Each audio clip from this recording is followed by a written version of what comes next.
Randy, like we said, my name's Jeremy. This is my partner, Steve. What we want to do is just kind of hopefully figure out what happened, okay?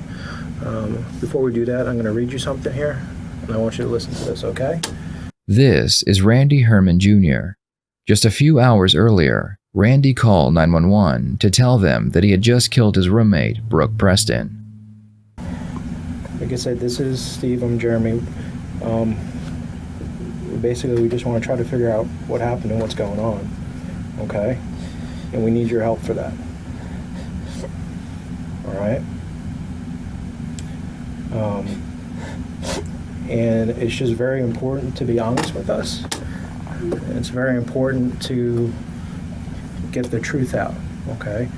Because the truth is basically which will help everybody, okay? Randy had a history of alcohol abuse, and he had been arrested multiple times because of it. After spending a month in jail, Randy decided to move to Florida and start fresh with his lifelong friend, Brooke. After arriving, Randy was able to land a great job, and life seemed to be going in the right direction for once. That is, until Randy found out that Brooke planned on moving to New York to live with her long-distance boyfriend. Listen, Randy, I can tell that you're remorseful. What we need to know, who's Brooke? Huh? Let me ask you an easy question. Who did you have the incident with? Is it Jordan, Brooke? Brooke. Okay, it's Brooke. Okay. And Jordan, did she leave state? Is Brooke alive? Well, right now they're back at the scene. Everything is still developing.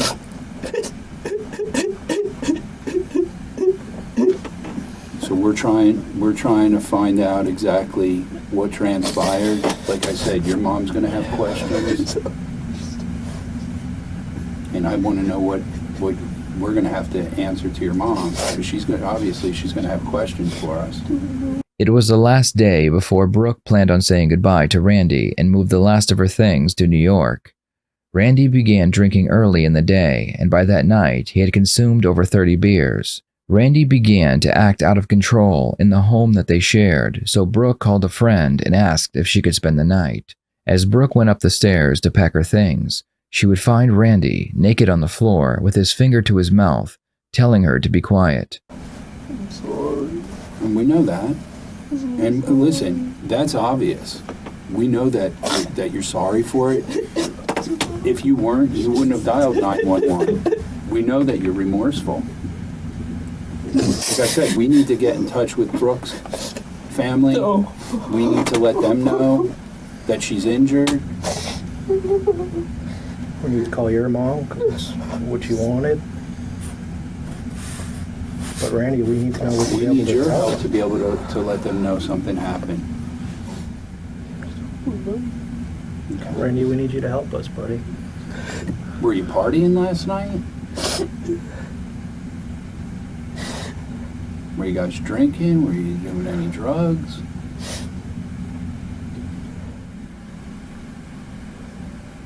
What happened?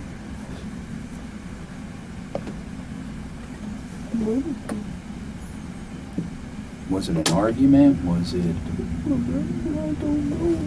Okay. What do you remember? Okay.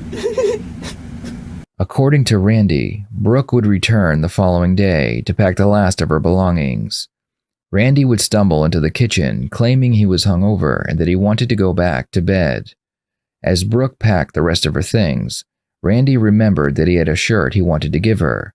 After giving her the shirt, Randy blacked out, and after he came to, he was standing over Brooke's body holding a knife. Okay. You have a pretty good cut to your hand. You remember holding a knife? Do you remember grabbing a knife? Do you remember somebody coming at you with a knife?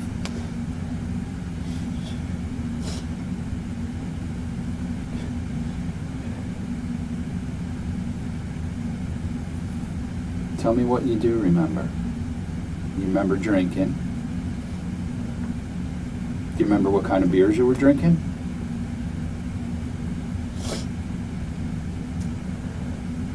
What kind of beers were you drinking, Randy? Okay. And what about Brooke? What was she drinking? Same thing. Were you guys watching TV? Hanging out? Everything was fine. I don't know what happened. She just came home this morning and she was saying goodbye, and then I don't know. Just, I don't know what happened. Remember blood, and I just have to believe I ran. Do you remember any arguing?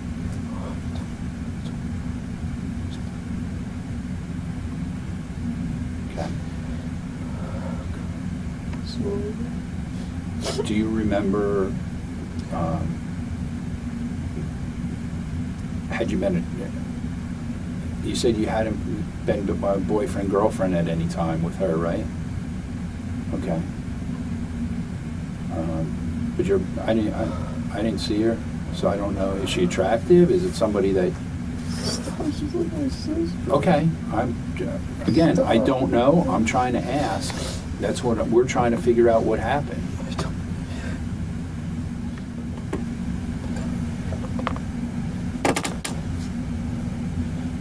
Some water. Absolutely. Sure. Let me get you some. Thank you.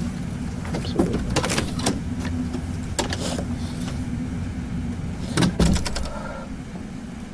It's all right, Randy. We'll figure it out. Sorry. Listen, man. We'll figure it out. Okay? No, absolutely not. You're not a bad person. Okay? I don't think that about you at all. All right? I'm not. Randy, look, you're not. Okay? I don't know what I'm doing. Things happen. All right? Sometimes things happen, Randy. And we just need to figure it out. Okay? You're not a bad person at all. If you're a bad person, you'd be halfway to Pennsylvania right now, Randy. Okay? You'd be halfway to Pennsylvania if you were a bad person, Randy. But you're not. Something happened. Okay? Okay. Please tell me. Please tell me. I'm not sure, Randy. Okay? I'm not sure. All right? It is important to note that this interrogation took place only a few hours after Randy attacked Brooke. We can assume that he did not black out due to all of the alcohol he had consumed the night before. We know this because he is able to recall events that took place that night and the following morning. He is even able to recall what happened before and after he attacked Brooke, but for some reason, the only thing he can't remember is the attack itself. I need you to help me. I don't know. Okay. All right. So last night, it was just you and Brooke at home, correct? You think. Okay. And you said your roommate, your other roommate, what was this, Rob O'Grady, you said? Rob O'Grady? Was he at the house last night? No. Okay. So you remember drinking some beers last night, just you and Brooke, right? Okay. Did you actually go to bed last night? Okay. Did Brooke go to bed last night? She went. She stayed somewhere else. She stayed somewhere else? She came back this morning. She said goodbye. I gave her a t-shirt for her boyfriend. Okay. So I remember. She came back. Do you know where she stayed last night? Friend. At a friend's house. Do you know what the friend's name is? What's the friend's name that she stayed with? Kyle. Kyle. Where does Kyle live? I remember. Does he live around you? Around Close. West Palm somewhere? Okay. What time did Brooke go to Kyle's house? Went to breakfast this morning. You went to breakfast this morning? God, Oh, her and Kyle went to breakfast this morning. Okay. she came back. Okay. I gave her the shirt. What? Park. Brooke's body would have 25 puncture wounds. An autopsy would show that she would also have dozens of defensive wounds from fighting off her attacker. Randy's body was covered in scratches, and he also had a deep cut in his hand that needed several stitches to stop the bleeding. This means that as Randy used the knife on Brooke 25 times, she fought back as hard as she could, and Randy doesn't remember any of it. Okay. So what did Brooke have inside of your house? She have clothes, bags? Yes? What did she have? She was getting her rest of her stuff. Okay. How much stuff does she have? She put it in the car. She put her stuff in the car? Okay. Are we talking duffel bags, or did she have it packed up? Do you know? So she was planning on driving back home to PA? Okay, so she was basically, was she loading up the rest of her stuff that she left at the house before she moved out? Randy, do you have a girlfriend right now? No? Randy? Oh, Okay. Seeing any girls or anything like that? Dates? Any of that kind of stuff? The detective begins asking about Randy's love life because he thinks that maybe Randy secretly loved Brooke and did not want to see her go. It turns out that Randy had not had a girlfriend in a long time and that he had spent a lot of his free time with Brooke. It's possible that Randy could have been in love with Brooke, but he feared losing her friendship, so he kept his feelings to himself. He may have kept himself free of relationships in hopes that one day Brooke would want to be with him. When he saw that Brooke had packed up the last of her things, ready to move thousands of miles away, he just could not stand the thought of losing her. Okay. I know it's hard. Sometimes your brain blocks out stuff. Okay? But it's in there.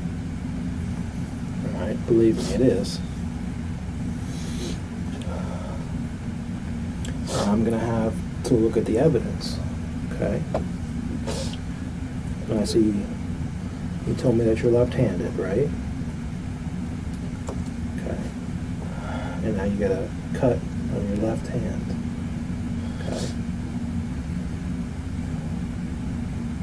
And you called up 911 and you said that there was a murder.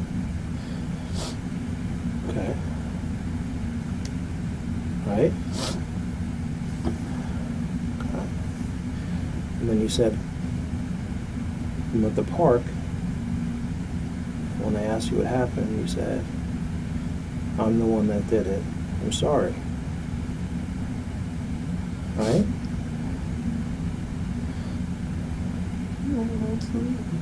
Okay. Remember telling that to the 911 operator? Randy? Okay. So you told the 911 operator that there was a murder, I'm the one that did it. I'm sorry. Okay. But something would set it off. Okay?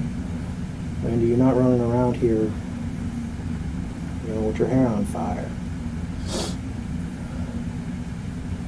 You seem to be a level-headed person, Randy. So something...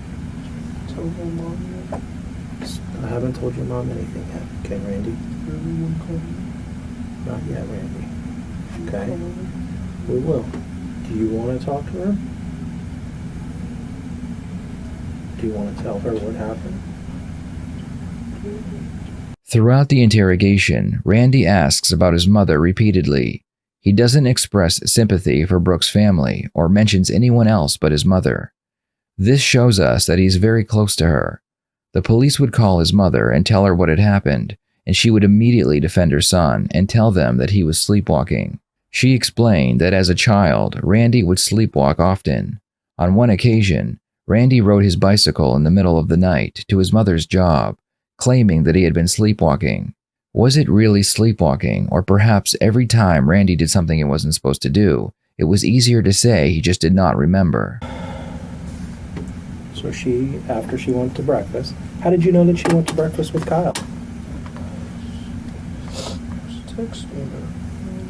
I told her to come back to get the shirt. Okay.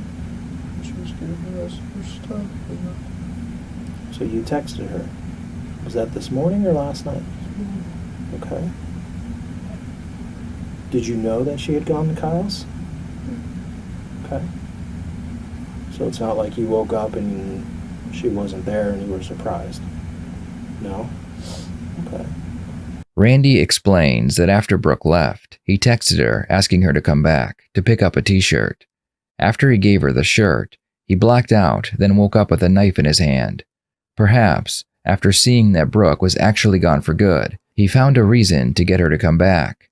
He realized he could not live without her, so when she returned, he made sure she could not live without him. So she came in and did you tell her, hey, I want you to have that t-shirt? Okay. And did you tell her where the t-shirt was? Yes. Okay. So she went inside your drawer and got the t-shirt. Okay. And then you said you gave her a hug. She gave you a hug. Okay. And you said you thought that she was leaving. All right. Did she walk out of your room? Or did this start inside of your room? I thought she walked out. Okay. You thought that she walked out. Did you get up and go out of your room? I must have. Okay, you must have. That's right, you must have.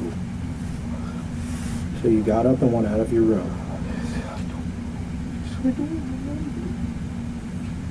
remember. We're getting a little more and more, Randy. All right? I'm going to keep working with you, buddy. That's all I can do. The detective decides to switch it up and make Randy believe that Brooke is still alive. If Randy believes that Brooke is alive, then he knows she will tell them exactly what happened. Watch the look on Randy's face as the detective hints that Brooke is still alive. Okay? What's Brooke going to say? What is Brooke going to tell me? Okay? What is she going to tell me? What is she going to tell me, Randy? All right? There's a reason things happen.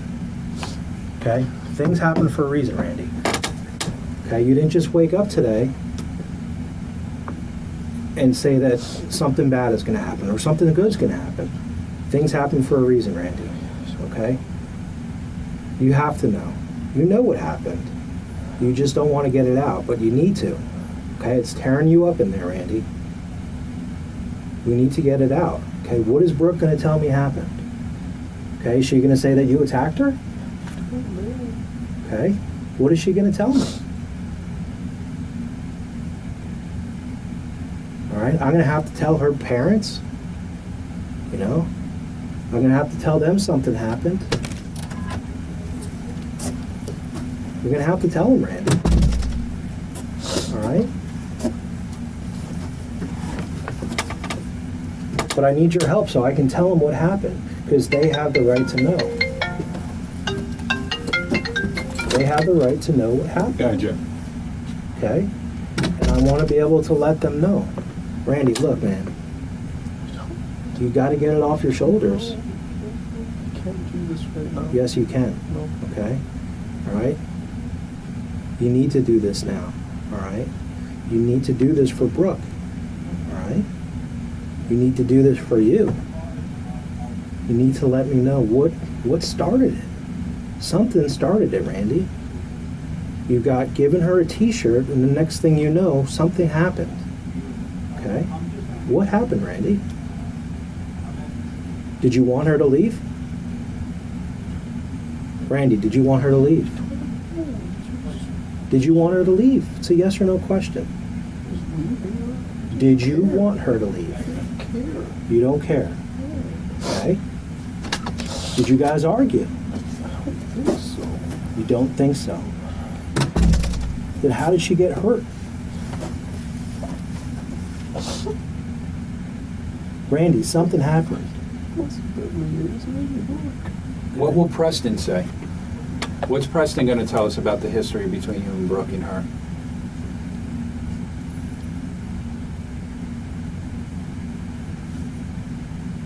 I'm sure Preston's going to have plenty to say.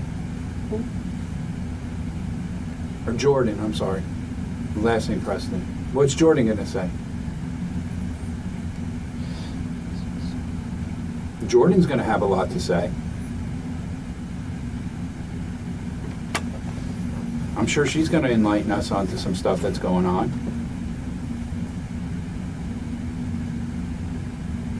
I get a feeling when we dial your mom's number here in a second, your mom's probably going to enlighten us too about some stuff that took place.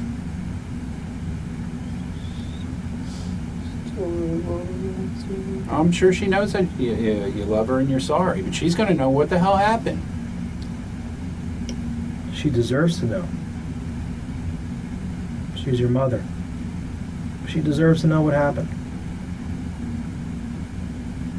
And I know she has some of the backstory. There's stuff that you're not telling us, Randy. What's the backstory, Randy? There's something there.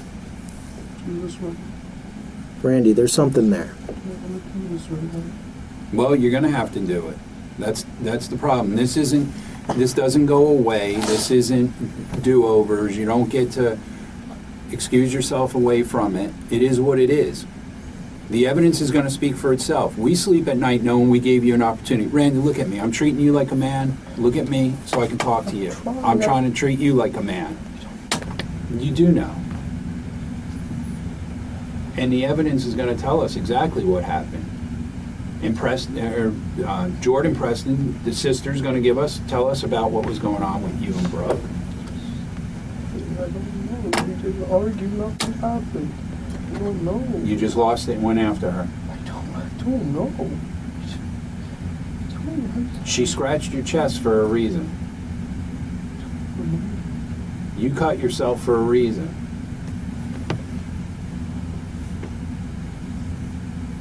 You want us to tell your mom? You want us to call?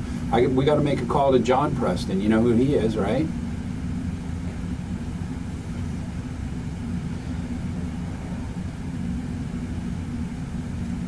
So I tell John, oh, we don't know.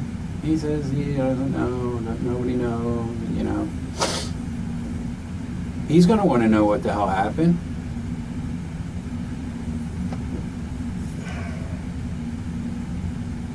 It's his daughter. He's going to want to know.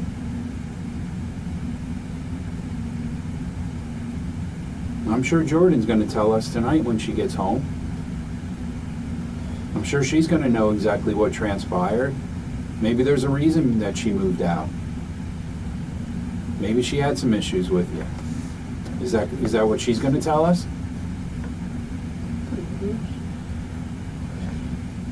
Everything was fine.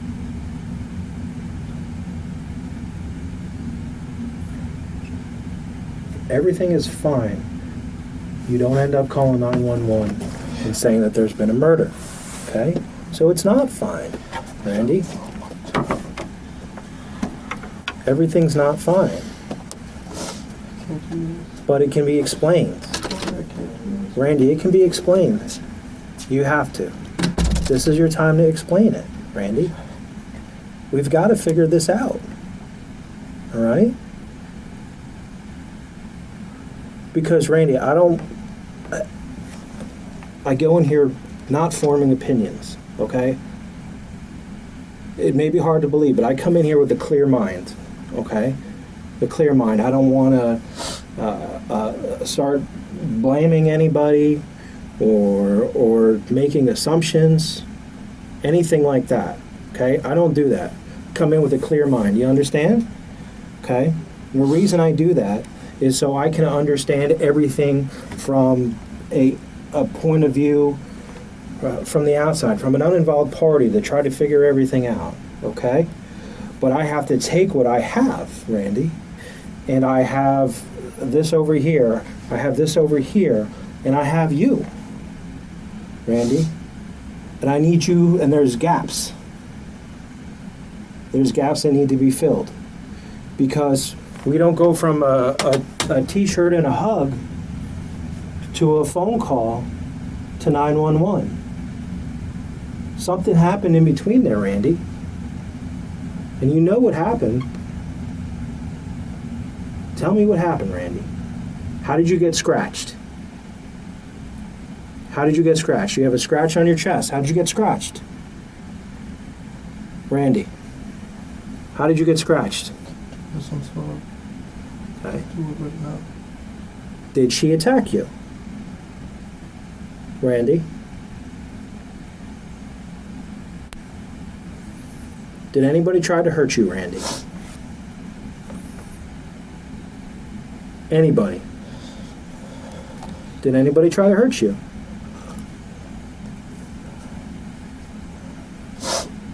You have to know that, Randy. Did anybody try to hurt you?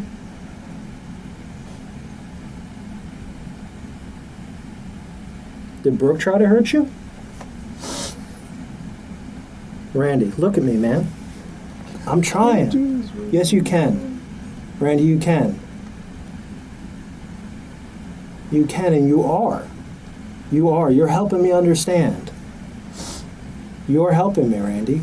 We're almost there. We're almost done. We just need to finish, Randy. We're right there, man. Yes, you can.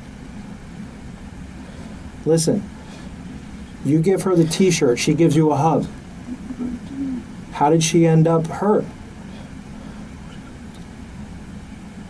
Randy, how did she end up hurt? There's more to this. I know there's more to this. Things like that don't just happen. There's backstories. There's circumstances. All right? There's explanations. Randy, listen to me, man. Look at me. We got to figure this out. Help me. Help me figure it out. We've come far. We've come really far. You're helping me understand, but we're stuck. We're stuck where it got hard. But you can do it. You can help me through. You can help yourself through. Randy, come on. No, yes, you can. You can do this. I need a lawyer. Can you call my mom and just tell her What was that? I'm sorry. I can't do this right now. All right. I'm really sorry. Stay there.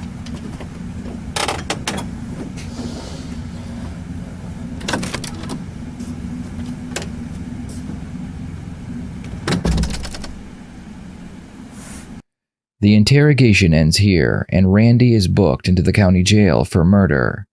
The case would go to trial, and Randy's lawyers would claim that sleepwalking was the cause of Brooke's death. Prosecution would argue that Randy had fallen in love with Brooke. They would explain to the jury that there was no way Randy would have been able to sleepwalk through his attack on Brooke. They would explain that Randy had gotten drunk the night before because he wanted to tell her how he felt, but he did not have the courage to do so. The next day, realizing he had one last chance, he would text her to come back to pick up a t-shirt. After she arrived, he told her how he felt, but she told him that they would never be together. Realizing that he had just ruined their friendship and that she was about to leave forever, he grabbed a hunting knife from the drawer and he took her life. Randy would be convicted of murder and he would write a letter explaining how he felt. I believe what happened in my case could have been the culmination of stress, depression, trauma, and alcohol that essentially resulted in an unexplainable mental breakdown. I am beyond sorry. Part of me feels like I deserve a life sentence, but the other part of me knows I did not intentionally do this, and I deserve a second chance in life. Thank you for watching. I will see you next time here on the Red Tree Crime YouTube channel.